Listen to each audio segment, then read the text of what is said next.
Welcome to Timekeeping. This show will attempt to chronicle year-by-year changes to Disneyland Paris, from the excitement of a new ride opening to the minutiae of a store changing names. Join us as we celebrate 30 years of the resort. Tomorrowland at Disneyland and the other Disney theme parks had always become quickly dated. So while it was decided that the rest of Walt's classic land still worked in 1992, this one would not. This is No Tomorrowland. This is a land envisioned by the greatest visionaries in literature and film, a celebration of mankind's hopes and dreams for the future through time. Welcome to Discoveryland. Quote, "I wanted to develop a place outside of time," recalls Imagineer Tim Delaney, who was the show producer for all of Discoveryland. One that would encompass several versions of the future as well as a past in which people feel at ease. We decided to bring together different visions of the future in Discoveryland. The visions of Jules Verne, H.G. Wells, Leonardo da Vinci, and George Lucas. One of these things is not like the others. These visions allowed us to create a history of science fiction that evokes a truly timeless world. A realm, a little something separate from the rest of the park, which reinforces at first sight the feeling of a departure for discovering new horizons. Like Frontierland and Adventureland, Discoveryland is set back from the hub. An intricate sphere marks the land's beginning, and volcanic rocks thrusting from the earth point inward toward the future. Once you enter Discoveryland, a park-like memorial sets the mood for the adventures to come. On a plaque, the following phrase is engraved, quote, "All that is within the limit of possibility must be and will be accomplished." Discoveryland is characterized by a series of crystalline rock formations. The most geometric and organized form of rock supports the strong technical achievement storyline of the land. The landscaping possesses a slightly futuristic look as well, needing to capture a feeling that it too was designed by an architect or engineer. Composer David Tully created the area music especially for Discoveryland. Quote, "It's a completely new soundtrack," Tim recalled, and the tempo was dictated by the rhythm of the Orbitron. Some of the musical themes are quite Victorian, whereas others are very classical and some more whimsical. The land was completed with neon lighting to bring it to life in the evenings. Delaney worried that other creatives would be upset about the strong lighting visible from other lands, but it all worked together in harmony. Quote, "When we conceived Orbitron," Tim recalled, "I never really thought we would actually build such an amazing machine. During the concept stage, we studied ancient planetary models, scientific and astronomical instruments, and even toured the Art et Métiers Museum in Paris. Once the final design was complete, we focused on colors and materials. In order to create a classic image, we used brasses, bronzes, and copper.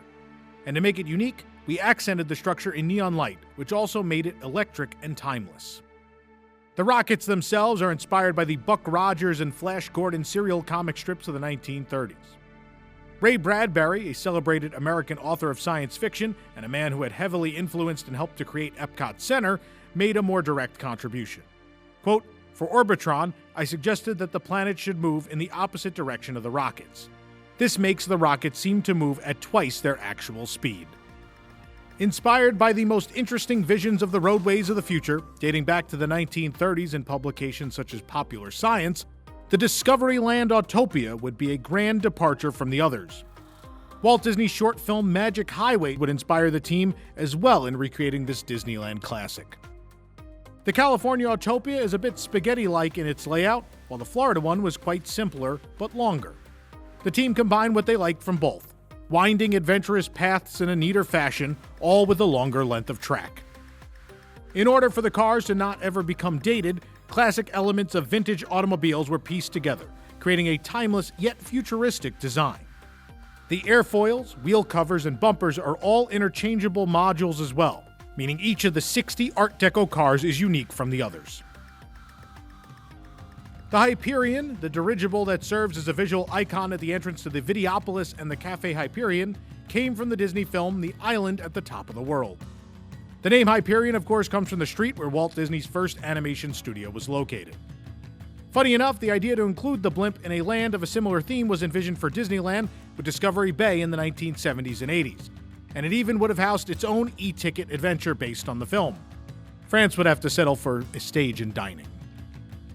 The story of the restaurant goes that the captain only completed 49 trips before vanishing without a trace. What happened to him? Well, that remains a mystery. What were once windows and counters for ticket sales to the vessel are now service windows for food and drink, but the decor remains reminiscent of a travel bureau for the Hyperion. No longer present is a vintage vehicle that had been converted into a steampunk vehicle. What was its purpose in the lobby of the venue? Well, to provide condiments and napkins and such to diners. The original premise for Videopolis was based somewhat on an earlier concept used at Disneyland, in that a theater acts as a venue for nighttime disco in addition to its function as an auditorium for performance. The original concept, however, changed due to public interest. The nighttime discos were meant to appeal to teenagers and young adults as a means of topping off their day. Yet they were more interested in visiting other attractions up until the last minute and park closure. The regular discos therefore came to a halt, and Videopolis is only used as such a venue for special events such as New Year's Eve and Halloween. In between the live programming, music videos were meant to be played, but yet, after complaints from families, they ended up changing this to cartoons. The first production to appear on the Videopolis stage was Rock Shock, which was dubbed as a rock and roll journey through the universe of Jules Verne. Makes sense. The show began with Mickey Mouse on a moon rover coming out to plant a flag with his own head on it.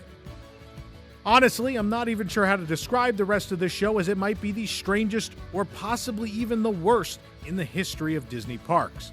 Nonetheless, though, many recount the show as a relative success, and it did run for a few years. Outside the building, there are two binocular-shaped blocked windows on the side, which originally were to have acted as passageways to Discovery Mountain, which was meant to be a later phase of the project. In the original concept, guests would have been able to go on numerous rides within the domed attraction, themed to many Jules Verne's visions. Behind these two windows is a studio radio, which was regularly used when reporters wanted to broadcast live from the park.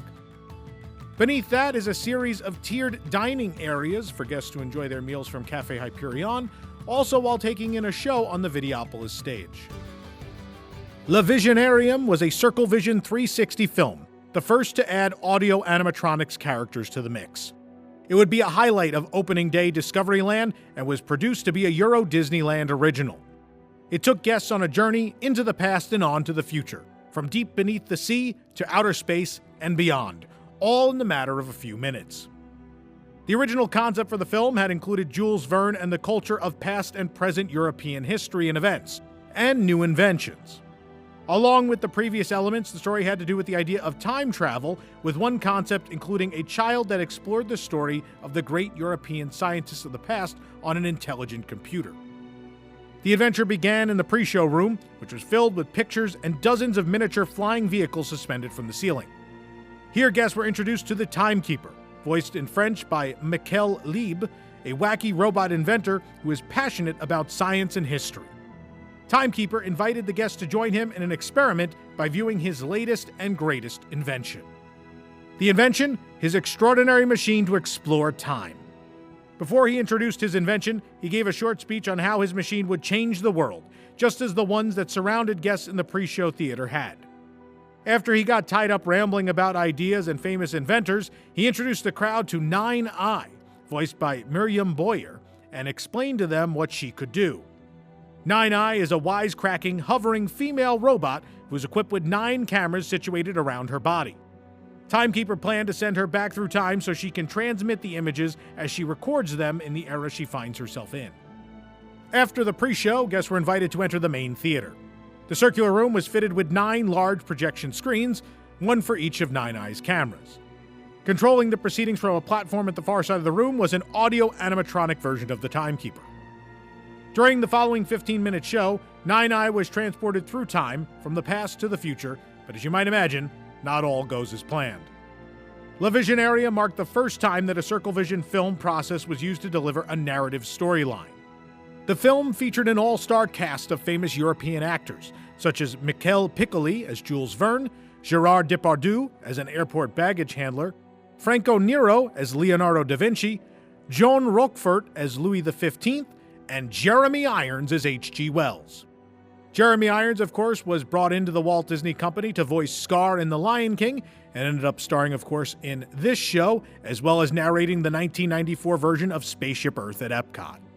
In years later, he would also narrate Seasons of the Vine at Disney California Adventure, which also made a brief appearance at Epcot. Imagineer Tom Fitzgerald recalls the challenges of filming scenes of the past with a Circle Vision camera. Quote, "You can't have a telephone pole in a shot that's supposed to be taking place centuries ago." The Mozart sequence was filmed at Chantilly Castle in France, which was very difficult since Chantilly is a historic monument. Quote, "We needed rather intense Hollywood-style lighting to illuminate everything," Tom said. "However, we had to do all this without nailing anything to the walls or allowing equipment to be seen. Not the least of the problems was that Jean Rochefort needed to shave his celebrated mustache in order to play the role of King Louis XV. It took us days to convince him to do it."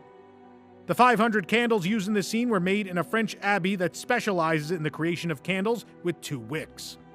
Due to the heat and risk of fire, there absolutely had to be firefighters on site.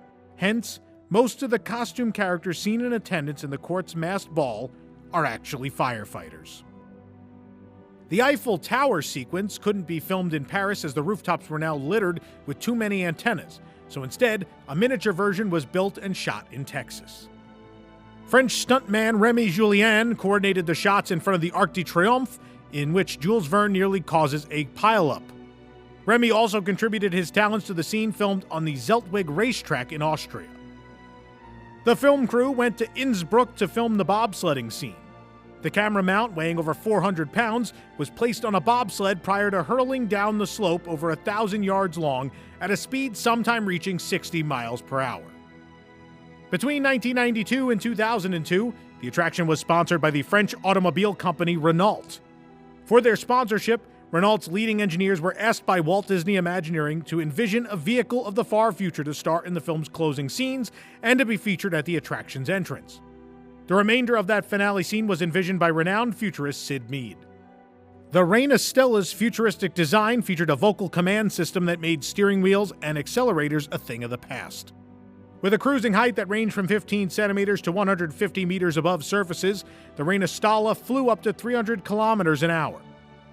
Le Visionarium was later copied for Walt Disney World in 1994, where it debuted as From Time to Time and later The Timekeeper, which is the namesake of this program. It also was copied for Tokyo Disney Resort and Tokyo Disneyland, where it debuted in 1993. Next door is the Constellation Shop, which at the time featured Mickey Mouse riding a flying machine above a mountain of plush in its center. Above him were constellations creating Disney characters. Mickey with a telescope could also be found on the exterior signage at the time, adjacent to the beautiful stone mural representing the vehicles of Discoveryland, including those yet still to come. Also attached on the other side of Visionarium was Café des Visionnaires, a quick snack counter service restaurant located between Fantasyland and Discoveryland. It paid tribute to the greatest visionaries of all time. The restaurant featured an extraordinary futuristic mural portraying legendary stories written by Jules Verne. Bronze, copper, black, and brown freestone gave the interior a contemporary look. It had an outdoor seating area as well, looking out into Fantasyland and the parade route. They offered salads, paella, and couscous prepared at the counter and served in cast iron pans. Steps away from the Hyperion, guests would find an X-Wing perched at the entrance of Star Tours. Opening in 1987, the attraction was a smash hit at Disneyland, quickly copied and improved upon for the Disney MGM Studios and Tokyo Disneyland. It was an absolute necessity to have the first ever simulator ride in Paris on its opening day. This version did offer some minor differences, mostly thanks to props that were provided by George Lucas. Lucas donated 3 disassembled speeder bikes from Return of the Jedi that were on his ranch.